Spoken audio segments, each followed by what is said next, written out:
is 6:08 p.m., which means an hour late, but still great. The garage is now officially open. Calling all mechanics from all sides of the globe. Feel free to pull up, get your coveralls, get your tool belt. Let's get this car on the rack, see where we at.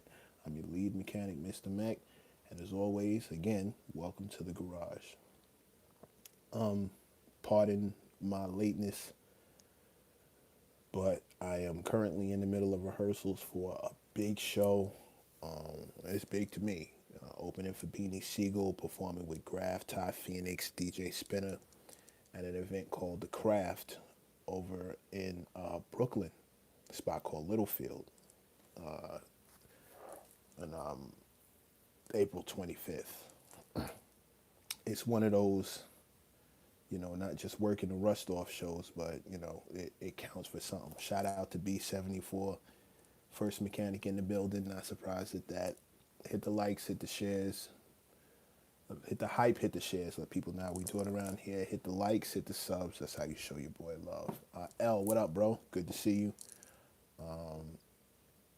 And one time for all the mechanics filing in. I feel fine. I know I was sick. I'm feeling much better. I'm just tired.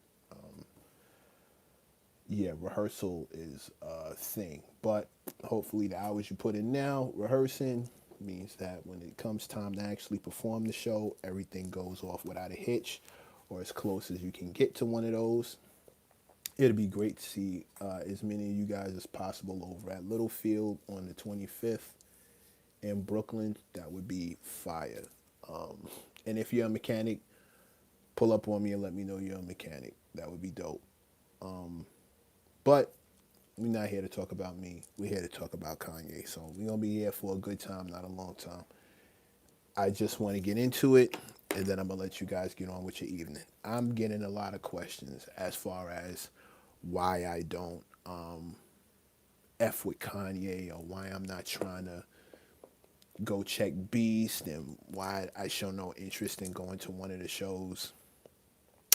First of all, I'm not checking for Beast because the mechanic said I didn't need to. That's simple. Oh, salute, Slade. Good to see you. One love for all the mechanics. Once again, before I even get super into it, let me just shout out all the mechanics pulling up right now. Good to see y'all as always. I hope the weekend was fire. And, birthday weekend, always a big deal. Well, I mean, not big deal is the wrong word, but birthday weekend is always something. Yeah, definitely something to, family, a lot of movements, a lot of folks. But, Monday, all that good stuff stops. Rehearsal is everything, so I had to jump right back into it. I say all that to say, none of that stopped anybody from asking me. DJ all day. The album makes a good weed coaster. Good God, y'all are relentless. Y'all are relentless. But I love y'all, man. I love the honesty in this room. I love how we give it up in this room. I love the fact that we just speak the truth, not our truth, just the truth. It's one of my favorite things about this room. Um, oh, okay. Well, Ashley McCaughlin, 2272. Happy birthday, fellow Aries. I see the likes going up. That's what's up. Thank y'all so much. Thank you, B74. Um, and salute to everybody pulling up. Salute to all the Aries. Salute to everybody. But let me just get into this real quick because I'll end up on here for a half hour again. And the algorithm kind of says that you guys don't like when I talk for a half hour. So let me just get to it and try and keep this super brief. I've been getting a lot of questions and calls as to why I'm not checking for Beast or why I seem to have an issue with Kanye. Listen, first things first. If you really want some good responses to that, all you got to do is go into the comment section on these videos, search out a dude named Calvin Campbell. Calvin Campbell, not hard to find. His responses are top tier, top tier as far as the whole Kanye West situation is set up. That man's responses are top tiers. Shout out to Slade One. Yo, bro, I'm fine. I'm tired. It's been a long weekend, and I'm just running back in here from rehearsal, which I tried to make it back here by 5, but rehearsal ran over because we had some things we really had to like hit, and I needed to get here as soon as possible. Littlefield in Brooklyn on the 25th, performing with Beanie Siegel, Graf, Ty Phoenix, and DJ Spinner. It's gonna be a fire night. But let me get back to this thing.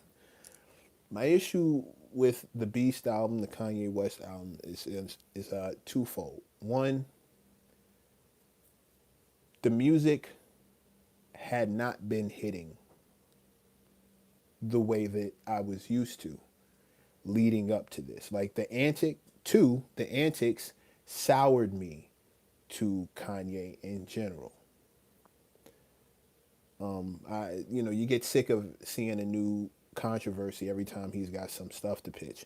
Now, the rebuttal that I get for that is that he apologized a couple of months ago. I don't know if any of you guys saw it, but it's public. He put it in, I believe, like the Wall Street Journal, and brought an ad to apologize to the Jewish community and the black community, which I acknowledge and completely get.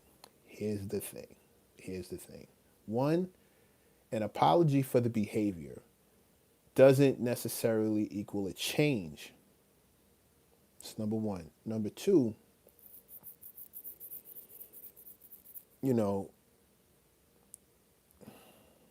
my father used to have this philosophy. He used to say, when who you are when there are zero consequences for your actions or zero repercussions for your words, that's who you are in real life. That's who you actually are.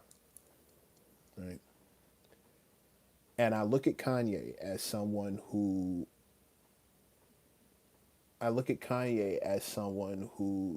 the top of his game had no repercussions, to the point where he knew he could just say completely and totally heinous stuff.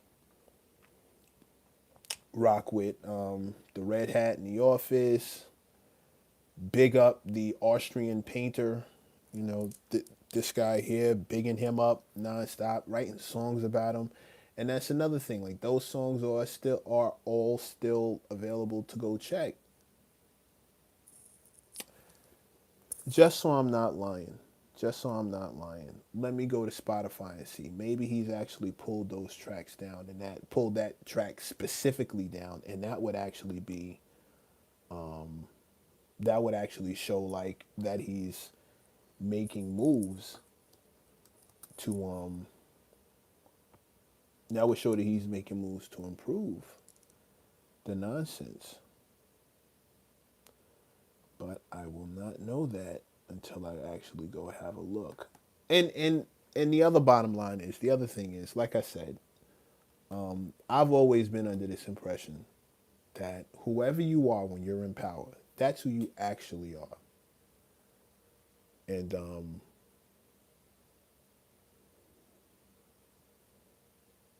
that's who you actually are. That's who you are as a person. I had a lot of nonsense, like working at places like the Source magazine, or working just journalism, period. When you see people who are in charge, the way they treat you when there's no repercussions to their actions, that's who they are. The apologies don't land the same when somebody is down. Did they actually mean it? Because now they're down. Now it's different. Now they have incentive to get you back in their good graces. They have incentive to help you, want you to see them in a better light. Who they are when their actions have actual repercussions, when they'll suffer for their words and actions and ways. That's who they actually are. Now, Ye has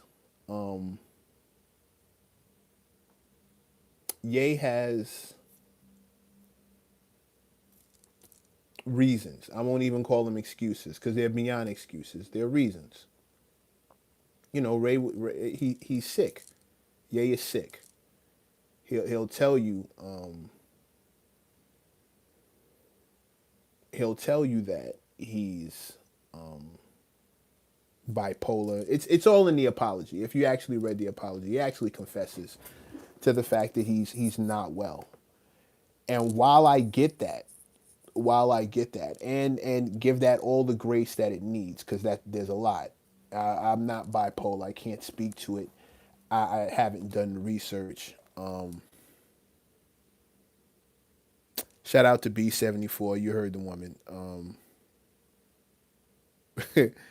It's a safe space Mecca's creating for mechanics. Respect the chat, especially. Thank you B74. I appreciate that. Y'all throw some likes in here off the strength of B74 talking what she talking. This is the one of the lead mechanics, one of the originals and one of the leads, which is why she has the ability to say what she says and does what she do.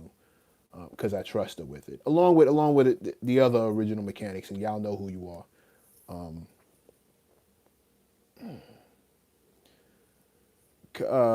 Curry 4030, relax. You know what she's saying. Relax. Relax. You know what she's saying, bro. Just take it easy. And let me finish this point. Kanye's not well. And with that said, I respect it and I get it. However, and I've said this before, it's almost the equivalent of someone getting drunk and hopping behind the wheel of a car or an 18 wheeler. You know, you being impaired at the time of the accident doesn't negate the accident. It doesn't unhurt the people that you crash into, or like un the people that you deaded. It doesn't do that. And knowing that you have the huge platform that you do, the huge money that you do, with great power comes great responsibility. That means it's your job to be on your meds. It's your job to take care of your mental health and make sure that you're not out here, as influential as you are, doing the level of damage that you're capable of doing. You have to be way more careful. Being Kanye West, with that amount of money, that amount of influence, that amount of reach, that amount of access, with a voice that takes up that much oxygen in the room, it's like being a gun. And in the right hands, a gun can bring food in the house, protect the kids, protect the wives, and you know, be a force for good. But in the wrong hands, a gun is Columbine. A gun is the Gestapo. A gun is an ICE agent. You dig what I mean? There's responsibility in having something that's capable of that level of destruction. Kanye's voice is that thing. It's capable of immense good. And on the flip side, it's super capable of levels of destruction you would not believe. If that's the case, bro, it is on you to hold down your meds. It is on you to make sure that you are good. And I'm sorry that we don't all get to, you know, not everybody's going to give you the grace when you're causing them harm and destruction. If you shoot somebody in the foot, telling them I didn't mean to doesn't unshoot the foot. They still have to walk around with a limp for the rest of rest of their lives. I'm sorry, Curry, you're not making any sense. Y'all want happy life. You're not making any sense, and I'm assuming that you're probably a yay stan, because you're just not being objective about this at all. Nobody said anything close to that, and it's a little hard for me to even get into this conversation with not at all. So what's the agenda here? Like, what's the point? Why do you feel it's your duty to point these things out in the conversation where you NY dudes love small hats? I don't wear hats. Okay, now you're just corny. Yeah, you definitely want attention. That was corny. That was super corny. You just talking because you got a mouth and don't have any point. Yeah, you're bugging. You're definitely a yay stan. He never should have apologized. That's some yay stan talk for that ass. Like, that's not even objective. Like, you can be anti-Zionist and still show all love to Jewish people, just be an anti-Zionist and definitely be anti this guy just off the strength that he was a mass murderer. There's nothing wrong with that. Like, you're definitely bugging. Yeah, we in some weird times. We in some weird times, and I don't know how these people find me. I don't even know how I don't know how these people find me. And liking his music has nothing to do with his philosophy. We haven't even talked about his music yet. All you've heard me say is the man has a lot of responsibility for somebody who has that much power. It's the only way I see things. It's the only way that makes sense to me. You're that powerful of a human being. You have a lot of responsibility to the public. A public that hangs on your every word. Yes, Slade One, salute. We're talking about character. Curry, this is where you lost me. It's not his truth. It's the truth. The truth is that he has a lot of responsibility to watch what he says. The truth is that falling back on your sickness, knowing that you purposely, intentionally told everybody that you don't take your meds, you're not trying to hold that down, and you rather just go make music, is irresponsible as fuck. That's the truth, not his truth. Nobody's mad at his truth. Everybody's taking issue with the truth. And the truth is, now that you're down, now that these things have caught up to you, you're apologizing. That was 2 months ago. And then you dropped an album 2 months later. And I'm not anti any of that. However, not everybody's going to come back. And not everybody's going to see that apology as sincere, because in a world where antics are just marketing, there's no way to tell if this isn't just that.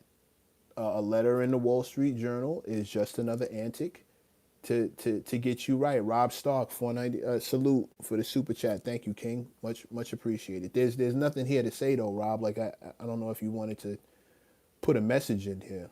I don't know if you wanted to put a message in here or something, but I salute to you and thank you kindly. Let me put some love on that one time for you. Much appreciated, bro. Again, thank you, Rob, for supporting. I don't have any. This isn't personal. Like, I've never met the man. I've never met the man. I've never met the man. It's not personal, but it's a fact.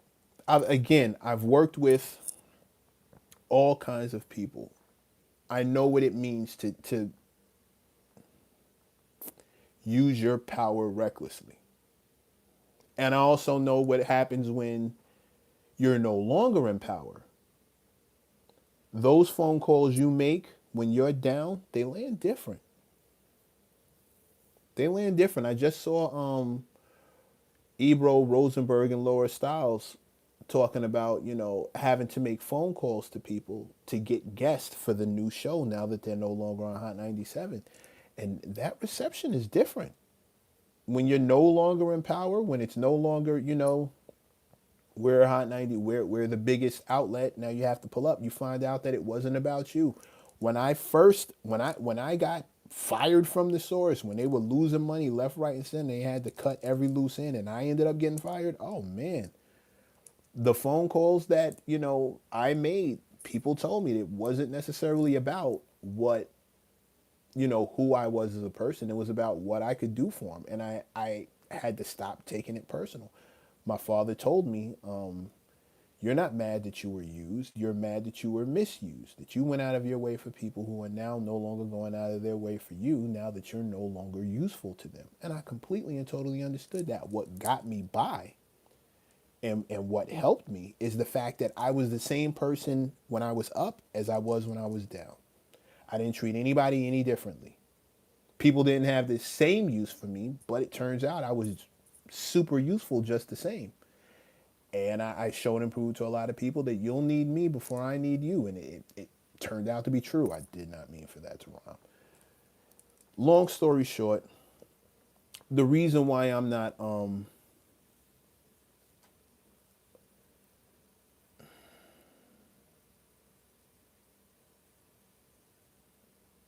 the reason why I'm not in a rush, and it's not to say I won't eventually hear it, but the reason why I'm not super in a rush to run back and check a new Kanye album or run back and see what he's doing.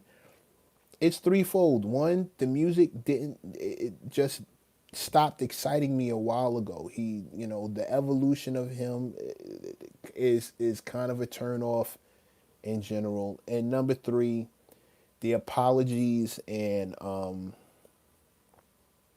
the remorse still feel staged, or there's still an option that it's staged, and that sucks. And I don't want to reward staged behavior. And if the music, I could probably overlook that if I felt like the music was exciting.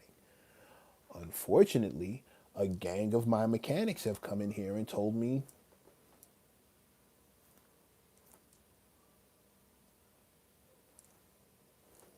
and that's their reaction to it.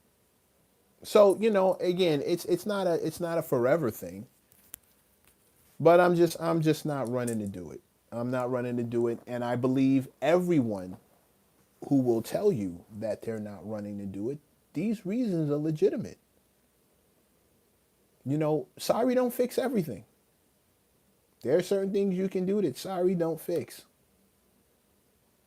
Push button producer, salute, man. You can go on back and watch this. One time for B74, holding everything down. The music has been mid since Pablo, and that's literally the last album I checked. Not worth all the trouble and antics that come along with it. Shout out to Michael Brown. Yeah, bro, I hear you. I hear you. And that's kind of where I'm at with it. So, next time you accuse me of hating on Kanye West, just remember hating is a personal activity that I don't have time for, or any concern for, or any interest in. I have none of that. B74 is let y'all know, hit the like, hit the share, so people can see how we do it around here. Hit the likes, hit the subs. That's how you show your boy love. I want to thank y'all for awesome birthday weekend. I'll be celebrating till the end of Aries season. Shout out to Calvin Campbell, Super Chat. Let me see. Curry 4030. There is no his truth when it comes to history. Slavery was not a choice, and God forgives, but I won't. That's what I'm talking about. This is real mechanic talk on the screen right here. This is why this is the kind of room I'm trying to cultivate, and these are the kind of people I'm rocking with. That's what I'm talking about right there. That's what I'm talking about right there. And he super chatted to say that. He wanted to make sure that nobody missed Slade 1 nailed it. That's what I'm talking about. This is what I'm talking about. This kind of talk right here. This is kind of why I rock with y'all the way I do. Period. You know what? Mic drop on that. On that note, mic drop. I ain't got nothing else to say. Calvin just said exactly what was on my mind. With that said, hang up your coveralls, hang up your tool belt. Let's get this car off the rack and see where we at. God willing, I will see y'all back here tomorrow at 5 p.m. I'm not even trying to follow that. You dig? I'm not even going to attempt it. I couldn't have wrote that better, and I'm a hell of a writer. I'm gonna get back to rehearsal and let y'all go on with the rest of your evening. One love to all the mechanics in the room worldwide. Special shout out to Calvin Campbell for shutting the room down on that note. One time for the bro Calvin Campbell. Put some tool belts in the air. Put some tools in the air for that dude. That was all that needed to be said. God willing, I will see y'all back here tomorrow at 5 p.m. Again, special shout out to Calvin Campbell. Shout out to B74. Shout out to all the original mechanics. L, push button producer, all y'all cats who pull up in the room. We're going to get right back to it tomorrow at 5 o'clock. The garage is now officially closed for the evening. See y'all tomorrow, God willing. Peace.